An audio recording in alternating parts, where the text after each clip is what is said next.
Hide me now under your wings. Cover me within your mighty hands. 'Cause when the oceans rise and thunders roar, I will soar with you above the storm.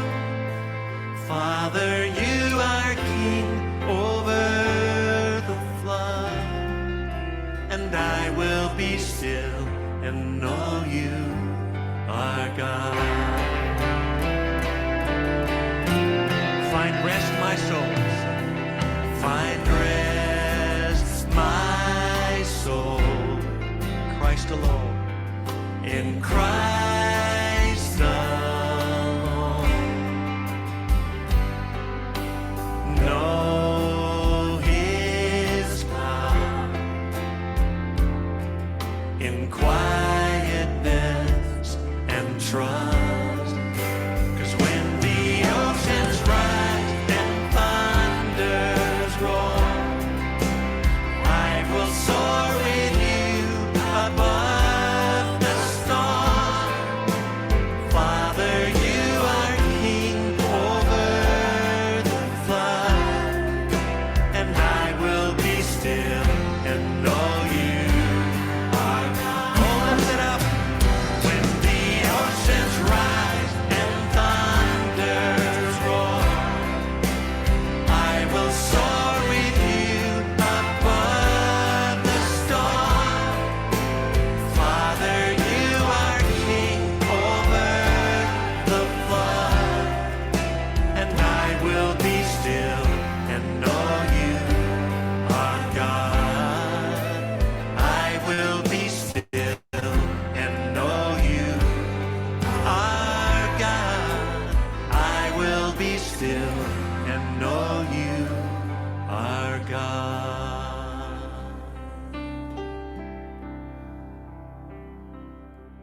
Be still and know that I am God.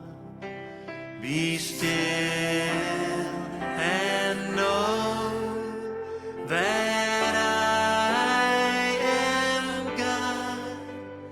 Be still and know that I am God.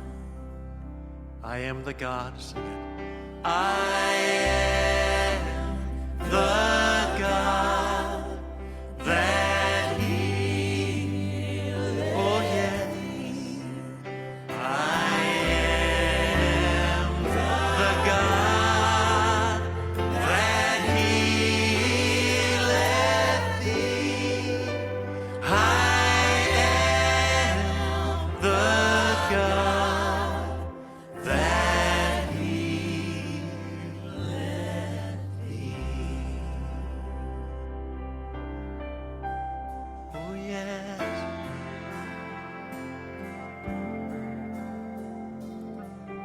Isaiah 43 verse 1 says, don't be afraid. I've redeemed you. I've called you by name. You are mine. When you go through the deep waters, they will not overwhelm you. You will not drown. And when you go through the fire of oppression, the flames will not consume you. You will not be burned up. For I am the Lord your God, the Holy One of Israel, your Savior. My friend, there is no storm that is too big that God cannot calm in your life today. Maybe a storm in your business, a storm in your marriage, a storm of disease raging in your body. I want you to hear these words from the Savior tonight. Peace, be still. Peace, be still. And know that I am God.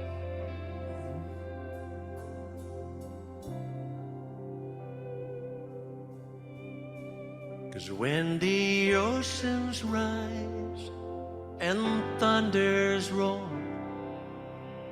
I will soar with you above the storm.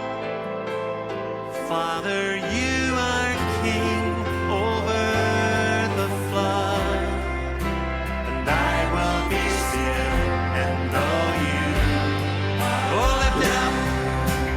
When the oceans rise and thunders roar, I will soar with you above the storm. Father, you are king over the flood, and I will be still and know you are God. I will be still and know you are God. I will be still and know you are God. Oh yes.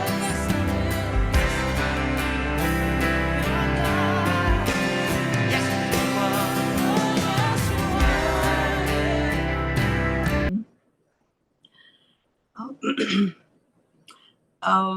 Good evening, everybody. It's my joy and privilege to share the Word of God with you this evening. Now, how many, I know you're all muted, but how many of you have taken part in races? If you have, raise your hands. I think most of you all have all switched off your videos. I just saw one hand. How many of you have taken part in races? Not now, but at least in school. In school, yeah, long back. I think all of us have done that. And today I'm going to share with you that how Paul calls our life as a race. And we will see that why he calls it as a race. Now, why did you all take part in a race when you all were young? It was to maybe win a prize? Sure. Yeah, you all would have taken part so that that you would win something, whether it could be a medal or a trophy or anything.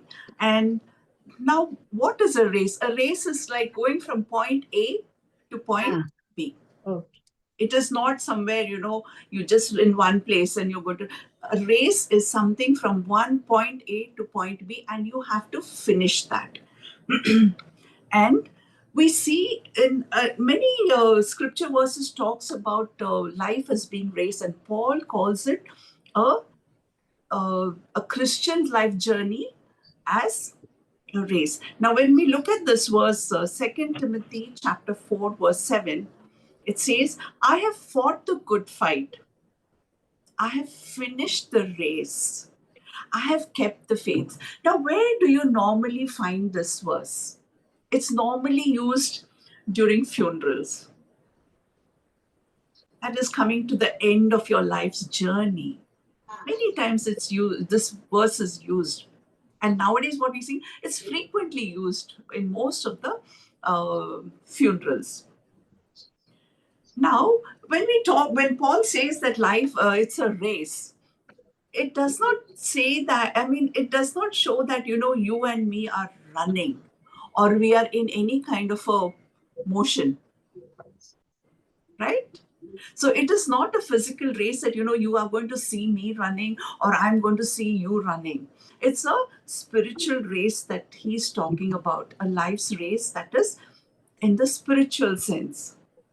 So this life's race that that Paul is talking about, it is not a race to compete with one another. Like when we were in school, when we got into a race, we ran so that we could compete with the other person and we could win a prize. But here, our life's journey is not to compete with each other, but my race is set before me. Rani's race is set before her. Asha's race is set before her. Charlotte's race is set before. Each one has got his or her own race to run. I cannot compete with Asha. I cannot compete with Joyce, or neither can they compete with me, because my race is going to be my race. Her race is going to be her race. And all the rule is what? I start my race and I complete my race. Irrespective of who is running beside me, who is not running beside me. No, I'm not going to compete. I'm not going to see, but what is set before me, I am going to run. This is what the race that Paul is talking about. Okay?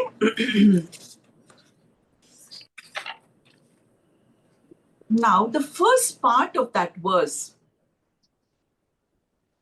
the first part of that verse says, I have fought the good Fight. Yeah. Now,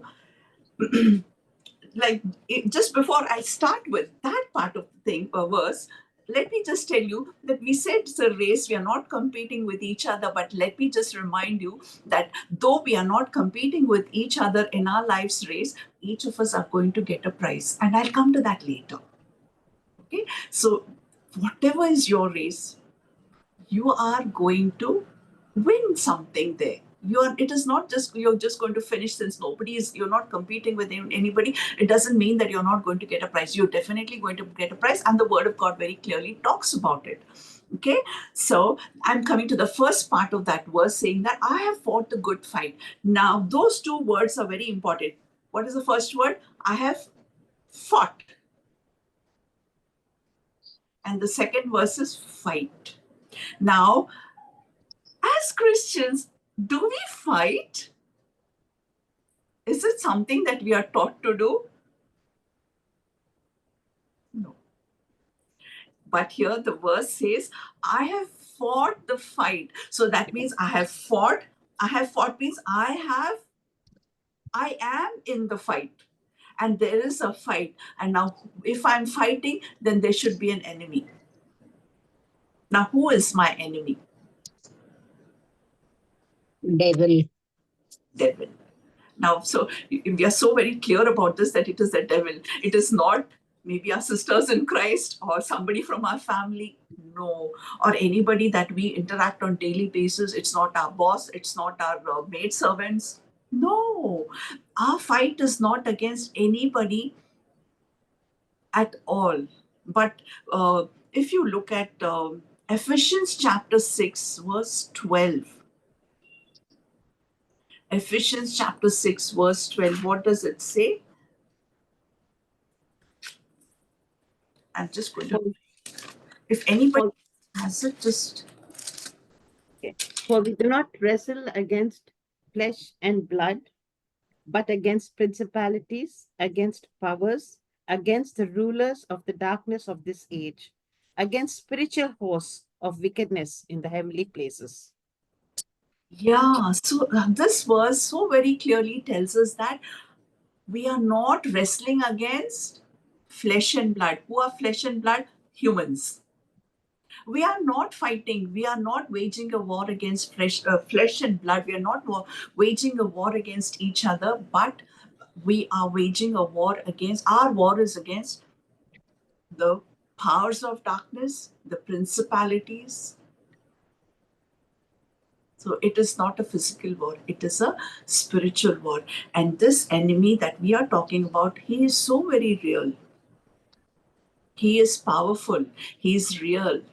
And our war is against him and not against any of our human beings. So this journey of ours is nothing but not a physical one, but a spiritual journey that we are talking about. So that is the first thing of that. I have fought the good fight. I have fought with whom? I have fought with the powers of darkness. I have fought with the I fought with Satan. I've fought with everything that comes from Satan. So my war is against that. And the verse says, I have fought the good fight. And when we have to fight, we'll come to that later. So we have one enemy, only one enemy, and our war is against him. Now, excuse me. You all said that you all have participated in races. Have you all ever participated in an obstacle race? Yes. You know what an obstacle race is?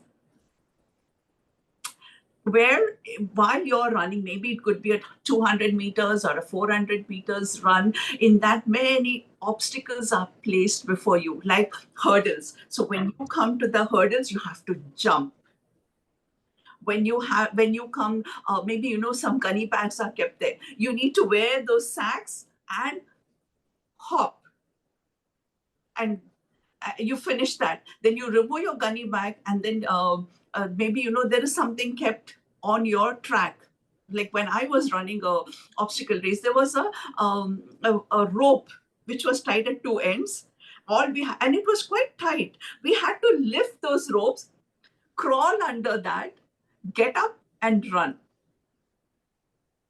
So there are different kinds of actions. And I still remember that there was another obstacle that was the saucers were kept on our tracks. And there was some white powder in it, and we had to blow that powder, and there was a chocolate inside, and you had to eat the chocolate while your hands were behind our back. You're not supposed to touch the saucer. So you just have to use your mouth, and it is a saucer which is kept on the ground, where you can't just bend like this. You have to literally lie flat on the ground, blow out that powder, and then eat the chocolate, get up and run. And we were all so focused that we did not see who did it, how we looked, what we did, nothing. Later, what we realized is the powder what they had kept was All over the place. milk powder. And when we started blowing that powder, it stuck all around our mouth. And we did not stop. We did not even notice it. We did not look at each other at that time. But we ate it and we ran towards the finishing line. So, we were so focused on the finishing line. We did not have time to look at each other, or we did not have time to even wipe our faces. But we were so focused. So when we are in our race, normally, like when we look at runners, what do you find about them?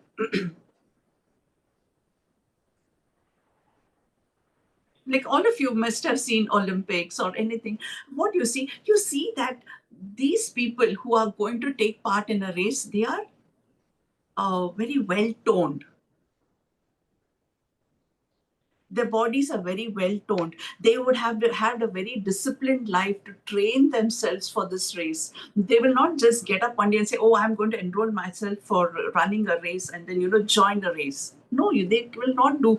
They will prepare themselves for months together to join the race, to run the race. So you will see that, they're very disciplined. Their bodies are toned. And when you look at what they wear, do they wear their traditional clothes, or do they come with makeup on and wear saris or lehengas? What do we see? They wear something very simple, something very light that is not going to come in their way of the race. You'll see them with those sleeveless t-shirts so that their arms can move. They will even wear shorts so that their legs will not. It will not come in the way. Their pants. So you can see that they are very well prepared, and do they come with their backpacks on, or do they carry their water bottles while they are running?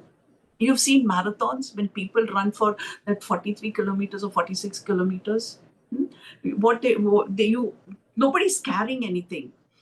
There'll be stations where, water bottle is just handed out to people. They just, while running or jogging or what, they just take their sips, give away the bottle, and they continue. They don't stop to drink also. Have you ever seen them stop? Let me have a sip of water, drink, relax, and then go. No, they will even drink while they are running. Running.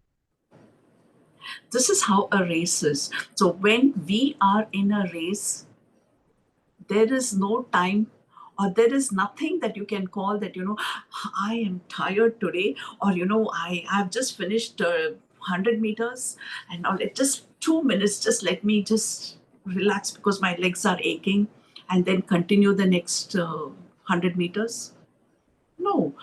Once you get into the track, once you're in the race, you have to finish.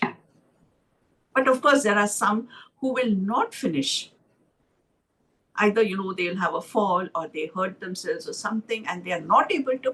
There are very few quitters. But when people want to get into the race, they get in with the mindset that I am going to finish. Even if I finish last, I will finish. Like, first, second, third prizes are there. But, once first, second, third prizes, people have already reached that. Do you see the other people just quitting midway? No. In spite of the first 3 prizes taken away, we see that people do run and finish there and come to the finishing line. That is all about a race. Now, while during our race, there are times, you see, if it could be a 100 meters dash, it could be a 200 meters dash, it could be an obstacle race, it could be 800 meters, or it could be a marathon, whatever it is. See, when the time goes longer and longer, weariness sets in, right? Yeah. Weariness sets in. And then there are times you just want to give up. You just want to take a break. You just want to say that, no, I am done with this. I can't take it anymore. I can't jog. I can't run anymore. My legs are too tired to carry me. We come to a point of weariness. Now, in our life's journey, now we're not talking, I'm just using this as the races as just an analogy, but in life's journey, we're talking that it's a race. And in life's journey, there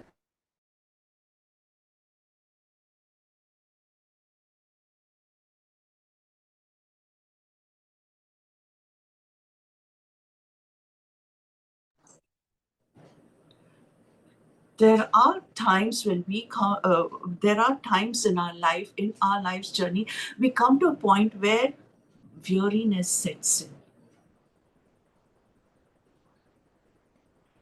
And like, in what forms do they come? They can come in different forms. It could be sicknesses, it could be financial stresses, it could be just normal stresses of life, it could be job related stresses, it could be relationship stresses.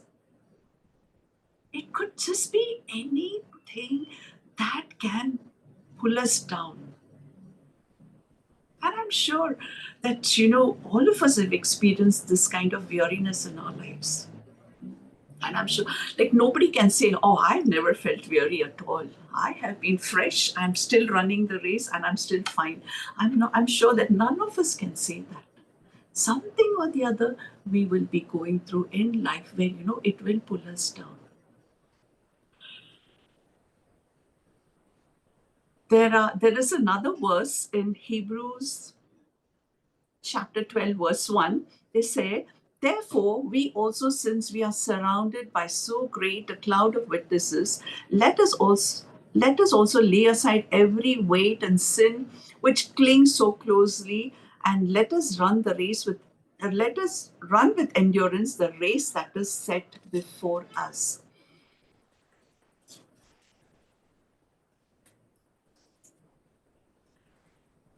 It says that, there is a cloud of witnesses who are watching us. Now, who is this cloud of witnesses? It could be the people who have already finished their race and gone on before us. and they are watching us running our race. Or it could be a host of angels, because the angels are the one who are watching over us. It could be a host of angels who are also a cloud of witnesses. It could also be people who are there beside us in life's journey, who will prod us on, saying, I will pray for you. I will be there for you. They will encourage us, pray for us, maybe, help us out in times of trouble. But don't give up. Don't give up. Come on, go ahead, go ahead, go ahead. Right? There are people who are watching us, who are cheering us up. This reminds me that when I was in school, it was a 200 meters race, and just 75 meters before I finished, I could reach the finishing line. I fainted, and actually I was second in line. There was already one girl ahead of me, and I was second. I fainted and I fell, unaware of anything. And then suddenly I could hear one thump, thump, thump sound. That woke me up. Then when I woke up, I realized the girl who was behind me, she was running. My head was on the ground. So when I heard that thump, thump sound, I woke up and I realized, okay, I'm in a race. And the moment I lifted my head up, I'm on the floor, on the ground. And when I lifted my head up, suddenly I could hear my fellow classmates, or I was in the yellow house that time. So, it was a competition between yellow house, red house, blue house. So I was in the yellow house. All the students from the yellow house, get up, run, finish. I heard the cheering. And with that motivation, I don't know how I managed. I just managed. I don't remember whether I just walked across or whether I just jogged or I ran. I don't remember, but I reached the finishing line. I finished third. So it was, the cheering of all of them saying that, come on, get up and run, finish the race, finish the race. It's just only 75 meters more. I finished the race. So similarly, when we are going through life's journey, there are angelic hosts, there are people who have gone on before us, and even people who are there beside us. It could be your friend, it could be friends or family or church members, anybody who could be cheering you on. It could be anything. But more than anybody else, there is someone who says, I am with you in your life's journey. And it is none other than Jesus, because he said, I will never leave you nor forsake you.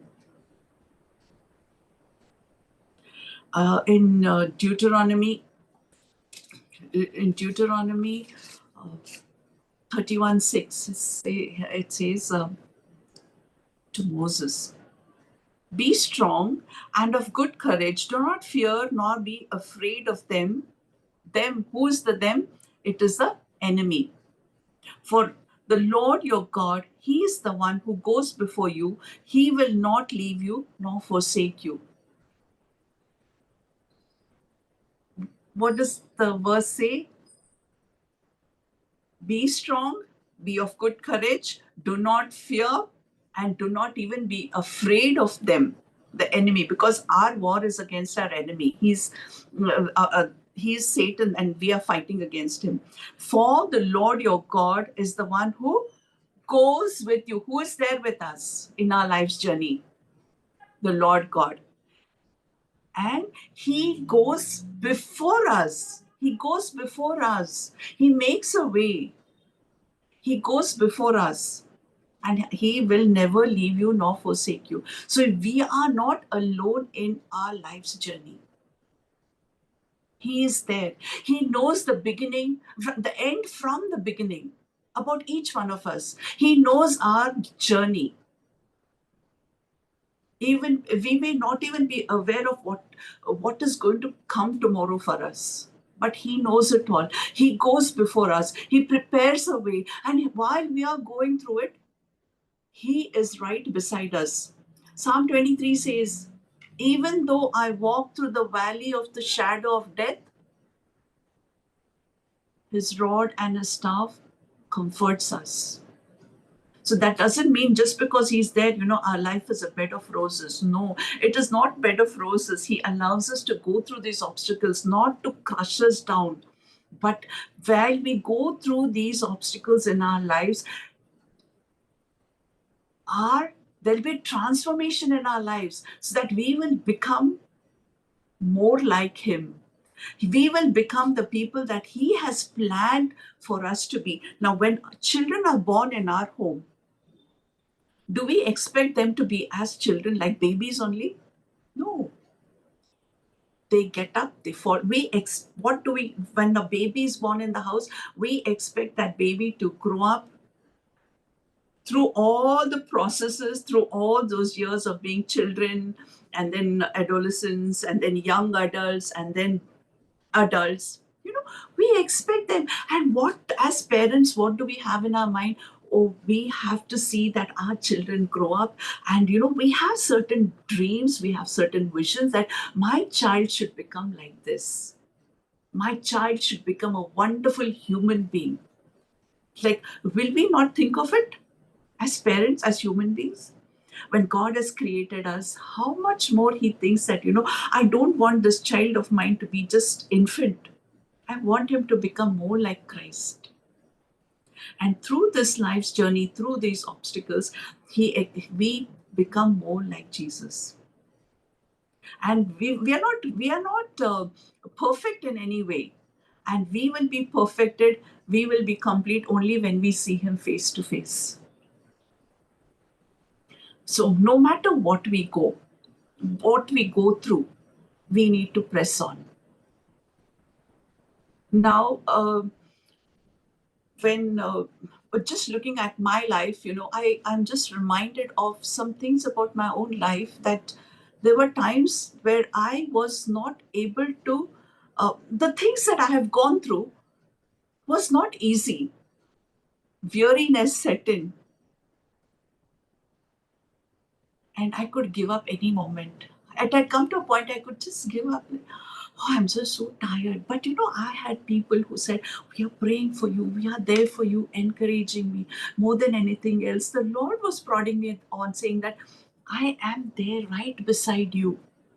Now, in 2022, my mom fell sick and she passed away.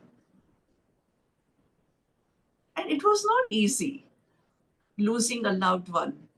It was not easy. I looked after her for 2 months. She passed away. I came back home. But, there was no time to relax. I had to get on with my life after coming back home. Then, within 6 months, I realized that what I saw is my dad couldn't take it. He fell sick. They were perfectly healthy people. They have never been to hospitals. They have never seen doctors. Healthy people. My dad fell sick. So how many trips I made just to go and be there for him, to help him out, to help my brother. Like, see, we are encouraging one another. My brother was looking after him. So, just to give him time of a break, I used to go and take care of my dad. And in 2023, my dad passed away. My dad passed away. In 3 days, I returned home because my youngest son's wedding was fixed for May 20th. And my dad passed away on April 20th, exactly 1 month before the wedding. So, I came back. I had to come back. And just before I went for my dad's funeral, I fractured one tooth of mine. The root canal treated tooth of mine, and it had got fractured. And when I went to the doctor here, he said that you need a surgery to remove it so that no pieces will remain. I came back in 3 days because, with all that pain, which I couldn't bear, I had to come back and have a surgery done. And I'm so scared of surgeries. I'm so scared of pain. I'll take everybody else to the hospital, to the doctor, and get all the treatment. But when it comes to me, I don't want to go. Then I had to call Sean. Sean was in Bangalore already. I had to call him. I said, Sean, please, can you come take me to the just come and be there, take me to the doctor so that, I have to have the surgery. So I had to go get that surgery done. And then, see, in just that matter of 1 month, there's so many things. My son had to get married. I really don't know what I did. But all I knew is I had to get up and show up. The wedding took place. I don't remember much about anything. We finished the wedding and we returned back to Mangalore. And within 2 weeks, my husband fell sick. And it was in and out of hospital for so many months. He had surgeries after surgeries. We were there. Then my children said that, Mom, you have gone through so much. Like, you have been continuously on the move. You need a break. Why don't you go to, my second son lives in the States. So he said, why don't you just go take a break and come? We will look after Dad. So I went hesitantly, reluctantly. I went, I said, and then they said, no, it's just for a month. You just need a break. Like continuously you're going through something or the other, something or the other. It's not easy. So I went within 10 days or 1 week to 10 days of my going there. I got the news that my eldest son, and who was eldest son and his wife who were looking after my dad, he met with an accident. And he was thrown off his bike. There was a hump, which, it was an empty road. And he did not notice that there was a hump. And absolutely empty road. He hit the hump. He was thrown off his bike. And he has fallen there. And people, I don't know, not very many people, but people were there. But nobody came to help. Nobody came to help him. And my daughter-in-law and my son, they were trying to, how come he has not got back home. And suddenly a stranger picks up the call and says, whoever you're calling has had an accident and he's fallen here. And he is not, he seems to be in a very bad condition. But please come soon. He gives them the location. He comes, please come soon. And till you come, I will keep his phone, his bag, his office laptop, everything with me. And then once you come, I will hand over everything. Now in today's world, where are you going to find people like that? So then my son, his wife, and the one whose husband met with that, all three of them rushed to that spot. And when they rushed to the spot, they saw people are standing and watching, but nobody came and helped. Only this man came and helped. And then an empty ambulance passes by. And he stops and says, I will take this man to the hospital. They took him to the hospital. And there, while we got the news, I said, how am I going to be here? I do not know whether this boy needs surgery, and then whether he's hurt his head, whether it's he's got hurt on his head, or he's broken his hip, or broken his spine or neck. Absolutely clueless. I was telling Kevin, I need to go back. No, please book me a ticket right as soon as possible. He said, Mom, wait. And then what he does is, when all the scans were done, who had gone before us, who had gone taking care? Our Lord Jesus. Not a single bone in his body was broken. I'm sharing this all for the glory of God, because no matter what we go through, He is there beside us.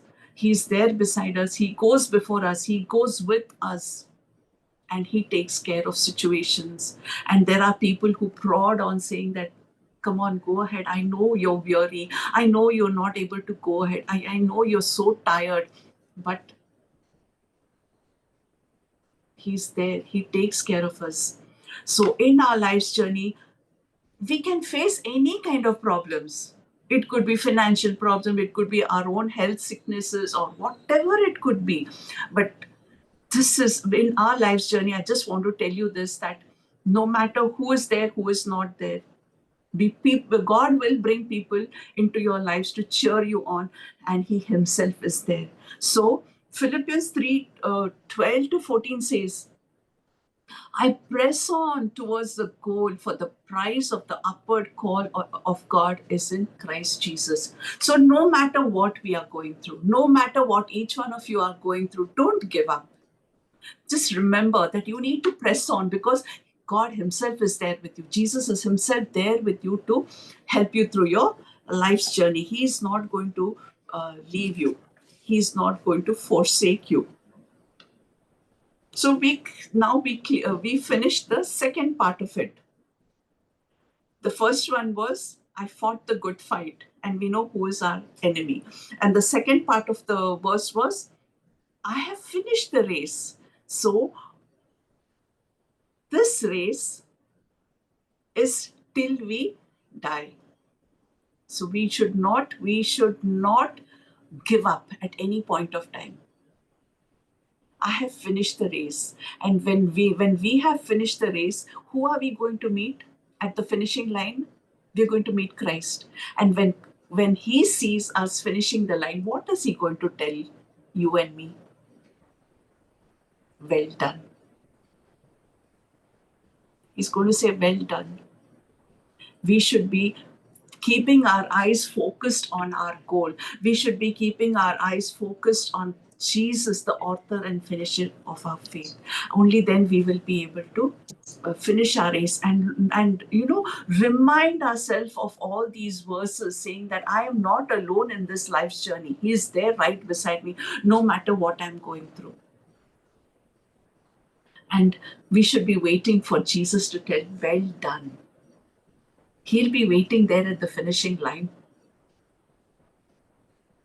So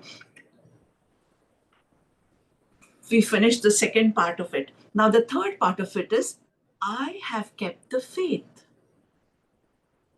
What does that mean? We said that a Christian life journey is not a physical one, but it's a spiritual one. And this journey involves our faith. It's our faith journey. It is not the physical journey, but it's a faith journey. And one of the verses says, without faith, you cannot please God. So if you have to be in a relationship with God, you need to have faith. If you want to please God, you need to have faith. So it's a faith journey. And the last part of the verse which says, I have kept the faith. Now, when does a Christian's race begin? When does your Christian faith journey begin? Can you just unmute yourself and tell for Joyce? The day we accept the Lord. Yeah. When we are born again. When we are born again. The day we accept the Lord is when our life's journey begins. Now, many a times, we feel that we are born in Christian homes. So when we are born in Christian homes means our faith journey begins. No.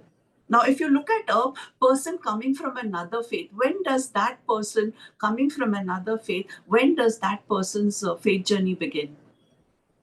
The day he or she accepts Lord Jesus as her or his personal savior. That is when the person coming from another faith, their faith journey begins. And the same thing holds good even for people who are born and brought up in Christian homes. It's just because, right from your childhood, you've gone to church, you've gone to Sunday school, you've memorized verses, that does not make you a child of God. Only the day when you realize that, you are a sinner and you need salvation, you need to be forgiven of your sins, and you accept the Lord Jesus as your savior, because Jesus already came to this world. He shed his blood on the cross of Calvary. He rose up again. And it's only his blood that will cleanse you and me of our sins. It's only his blood that will give us life. A new life. That is the day when we say, Lord, I have sinned and I need to restore that. I need my life to be restored, that relationship to be restored back with you, with God the Father. And when I accept Jesus as my Savior, that is the day when my relationship with God the Father is set right. And that is the day I become a new creation. That is the day I become a born again child of God. And that is the day when my faith journey begins. So I just want to emphasize on this, that if you are born in a Christian home, always attending church, memorizing verses, and attending Sunday school, and that does not make you a child of God. Until and unless you accept Jesus as your personal Savior, have that personal relationship with Him, only then you become a child of God. So I want each one of you to just look into your lives, introspect your lives to see whether you have really established a relationship with Christ. That is the most important thing in life, because today all of us who are born in flesh and blood, we are made out of mud. Our bodies will go to the mud, but God has our souls, God has made it so that we will live for eternity with Him, and that we have to choose only while we are here on earth. We have to choose that where you're going to spend your eternity, whether you're going to spend your eternity with Christ or you're going to spend your eternity without Christ. Because the word of God, Romans 3:23, how clearly it says, for all have sinned and fallen short of the glory of God. So nobody is without sin. All of us. And when you look at Romans 6:23, it says, for the wages of sin is death. So if all of us have sin in our heart, what should our wages be? Death. It is not the death of this body. This body has to die and go to the mud. It is the death of the soul. So Romans 6:23 says, for the wages of sin. So if I have sinned in my heart, my wages, what am I supposed to get? I'm supposed to get death as my wages. But the second half of that verse says, but the free gift of eternal life is through Christ Jesus. The day, because see, Jesus came already and paid the price for my sins and your sins. And if you and me do not accept Christ, we are still with sin. The day we accept Christ, our sins are washed away.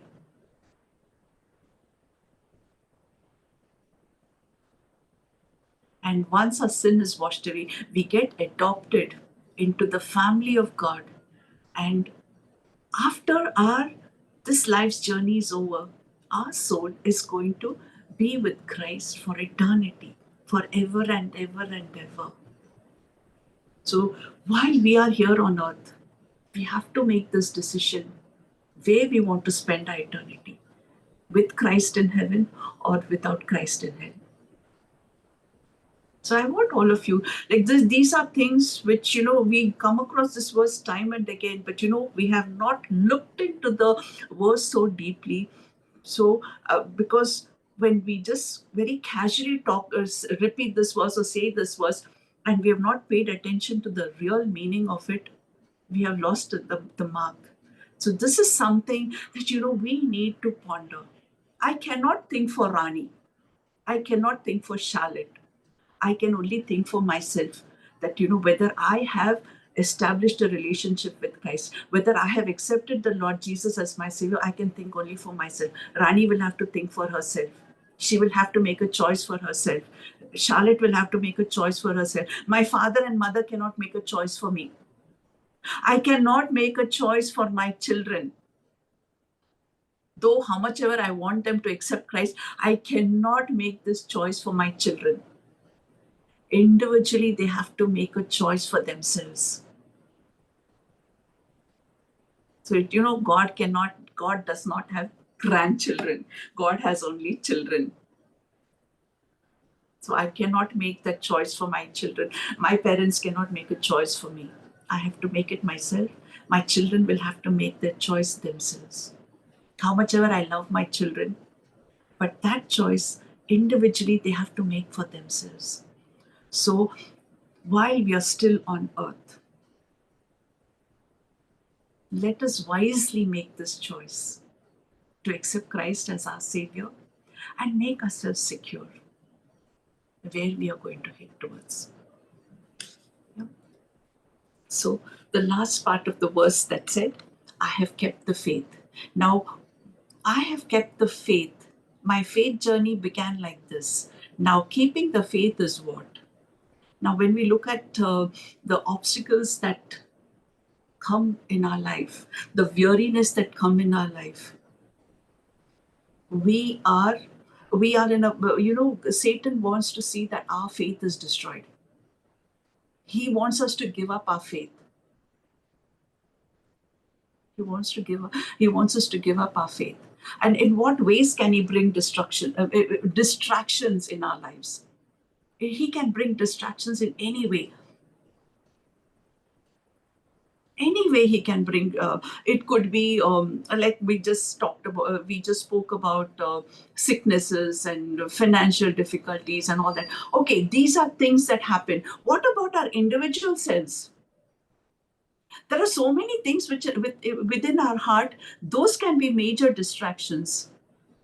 Those can be major weights in our lives that will not allow us to move forward in our Christian life's journey. Like, for example, now when you look at me, what do you see about me? You see only the external features. Oh, she's got lovely hair. She's got a beautiful smile. She's like this, and she speaks so very nicely. These things are external things. But do you know what is there in my heart? Can you see what is in my heart? I can be so sweetly talking with a big smile on my face. I could be talking, but I could be harboring so much of bitterness in my heart. I could be harboring so much of jealousy in my heart. Oh, she has got so much, and why don't I have? I could be harboring jealousy in my heart. Or I could have so much of pride in my life, in my heart. I have got the best of everything. I don't have to bother. Like, it could be pride. It could be hatred. Like, all of us are so very good at, wearing a mask. In front, you can be so sweet, but behind you can be, I hate her. Why did she come? Right? It could be anger. When I have anger, I may be sweet in my heart. I could be talking sweetly. But in my heart, if I have so much of anger, what the word of God says, if you are angry, also you are a murderer. I may not go and murder people. So it is all the condition of your heart. In fact, even it just said that even you need not even do olden this thing, commandments. Do not commit adultery. Like, not all of us will go and commit adultery, but in the New Testament it says, even if a man looks at a woman lustfully, he has already committed adultery. So these are the matters of the heart which you cannot see. You commit adultery, the act is done. But in your heart, when you have lusted after somebody, adultery is done, but nobody knows. And only who knows? You know it, and God knows it. And these are things, when you have so much of disappointments, when you have so much of bitterness, anger, jealousy, malice, pride, all of this, you're not able to move forward in your life because you're stuck in that place. I'm sure all of us have experienced disappointments in our lives. And when we are disappointed, when we are frustrated, do we go out with a smile on our faces? Do we? Our faces are down. Disappointments, you can never be cheerful when you're going through disappointments. And when you are disappointed, when you are frustrated, when you are going through sorrow, when you are going through pain, when you're feeling so jealous that you're not able to be like the other person, you cannot move forward in life, in your life's journey. These are things that weigh us down. So what we need to do is we need to introspect our lives on daily basis, and whatever weights, whatever things that we are carrying in our heart, also we have to push it out and ask the Lord, take it away from me. I don't want to be I want to become the person that you want me to be. I want to be more like you. What you have planned for me, I want to be that. All of this, all the things that is in our heart, that also, those are those weights which will pull us down. That has to go. So when we begin our life's journey, we have an enemy to fight, because this is all coming from the evil one. Whatever weights that we carry, disappointments, frustrations, anger, jealousy, malice, pride, bitterness, all of these things, he brings it across into our way, so that our faith journey will have a lot of obstacles, and we will not be able to move forward. Or we could even quit our faith, saying, I have done so much and yet God has not answered my prayers. I don't want to pray anymore. I don't want this God anymore. This is what the evil one wants us. He wants us to quit our faith. But the last part of the verse is, I have kept my faith. God wants us to keep our faith. And when we finish our race, he's going to say, well done. Now, we spoke about the race, and we all said we are all taking part in a race to win a prize. Now, if you look at Matthew chapter 19 and verse 27, he said, then Peter answered and said to him, see, we have left all and followed you. Therefore, what shall we have? See, everybody's thing is, if I have left something for you, I need something else in return.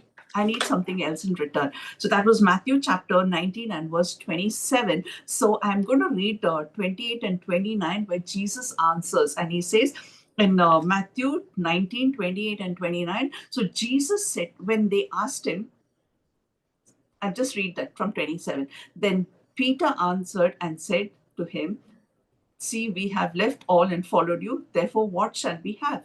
So Jesus said to them, assuredly, I say to you that in the regeneration, when the Son of Man sits on the throne of his glory, you who have followed me will also sit on the 12 thrones, judging the 12 tribes of Israel.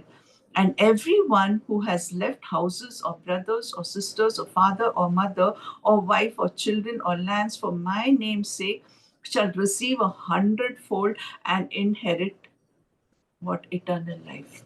So there is something that you're going to get when you get into your life's journey. Then Matthew chapter 10 verse 42 says, even if you give a cup of cold water in my name, what?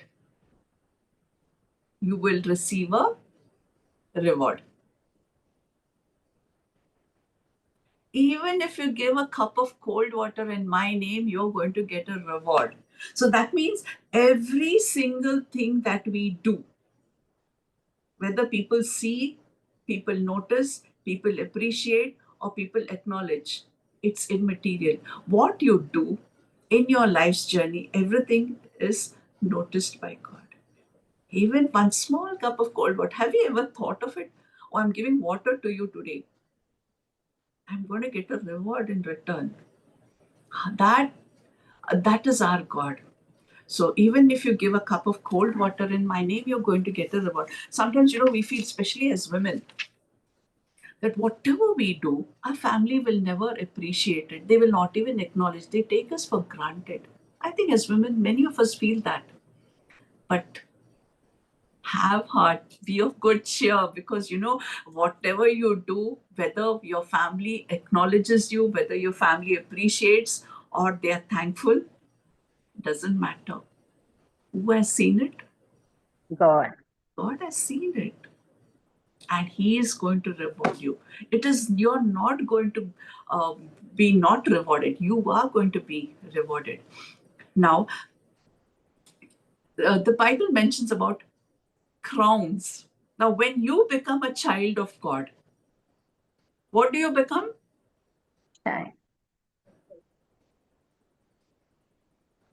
He is the King of Kings, the Lord of Amen. Lords. And when you become His child, what do you become? A princess. Yeah, you'll become princes and prince and princesses, right? And we all know that what do kings, queens, princesses wear? They all wear crowns. And the Bible talks about crowns. We see in Revelation that, they cast their crowns before Him to worship Him.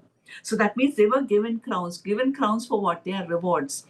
So I will just mention um, the crowns which the Word of God speaks of. Okay, the Bible, it mentions about crowns as rewards, and depending on what we have done in our life, and we are going to get those crowns. The first crown that I'm going to talk about is a crown of rejoicing. You will find it in 1 Thessalonians chapter 2, verse 19. 1 Thessalonians chapter 2, verse 19, you're going to get the crown of rejoicing. And what is this crown of rejoicing given for? This crown of rejoicing is given for winning souls for Christ.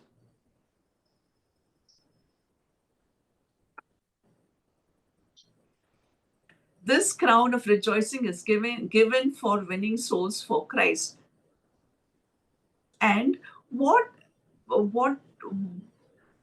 before Christ left this earth, what was the last command that He gave to His disciples and all who follow Christ? The Great Commission. Yeah. And what's the Great Commission? Go and preach the gospel unto the ends of the earth. Yeah, go and make Disciples. disciples. That means go and win souls for Christ. So if He has given that commandment, that means this crown of rejoicing all of us should get, because we have to be doing that. So all who go and preach the gospel, or you win souls for Christ, will be getting this crown of rejoicing. This is actually our primary responsibility in our race. Then the second crown is the imperishable crown. You will find that in 1 Corinthians chapter 9, verses 25. The imperishable crown is for disciplining our body.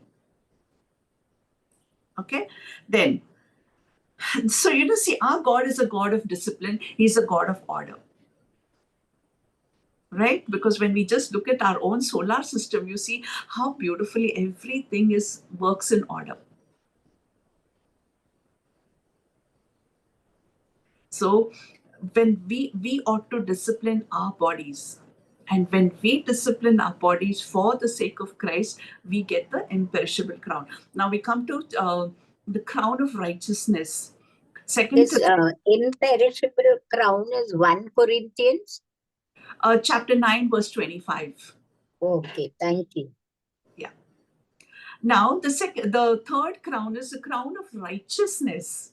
You'll find that in 2 Timothy chapter 4, verse 8. 2 Timothy chapter 4, verse 8. And this crown of righteousness is given for all those who are eagerly waiting for the Lord's return, and those who are getting prepared to meet the Lord. Now, if we look at prayer partners, we started off this thing with rapture and tribulation, talking only about the coming of the Lord. So definitely, I think, we all will be receiving this crown of righteousness, because we are eagerly waiting for the Lord's return, and we are preparing to meet the Lord.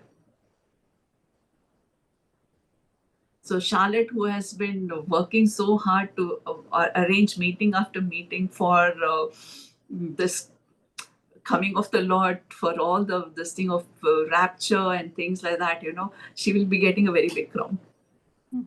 And of course, we'll all be getting crowns because we are all waiting for the coming of the Lord, and we are all preparing for it. And not only just we preparing ourselves, we are actually waking up people, encouraging people, saying that the coming of the Lord is soon. Be prepared. So that is the crown of righteousness. Then the fourth crown is the crown of life. You will find that in James chapter 1, verse 12.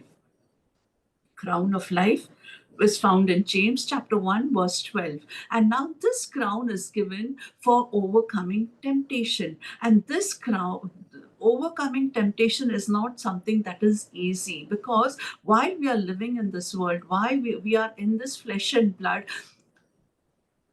Satan brings temptation after temptation after temptation, saying that, your peers are doing that, they are doing, it's just fine, it's just fine. You can also do. Those are temptations. But all of us who are overcoming temptation, there is crown of life given at the end. So, God knows when a temptation is coming before you, when a temptation is coming before me, and I have been an overcomer, you have been an overcomer, we receive that crown of life. Then the fifth crown, and the last one, is the crown of glory. Crown of glory is found in 1 Peter chapter 5, verses 2 to 4. Now this crown is, I'll just repeat the same. Crown of glory is found in 1 Peter chapter 5, verses 2 to 4.